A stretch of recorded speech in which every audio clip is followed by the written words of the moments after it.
இந்த இடத்துல ஆவிக்குரிய மனுஷனாய் வீட்டில் ஒரு தீர்க்கதரிசி எழும்புகிறான் என்ற ஒரு அறிவே இல்லாமல் போய்விட்டது யாக்கோபுக்கு. தீர்க்கதரிசியான மனுஷன் தன் சொந்த குடும்பத்தில் முதலில் பகைக்கப்படுகிறான், தன் சொந்த தேசத்தில் பகைக்கப்படுகிறான். தீர்க்கதரிசி அபிஷேகத்தை சொல்லுகிறேன், இந்த வார்த்தை சொன்ன உடனே பகைமை உண்டாகிறது.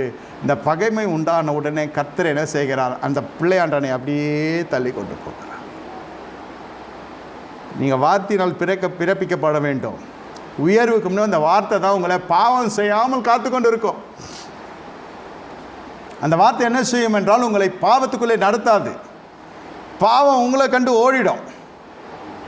அதில் ஜனங்களுக்கு வெறுப்பு அதிகமாகிறது.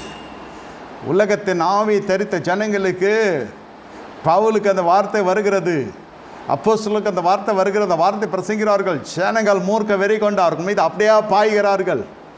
ஏன் எங்க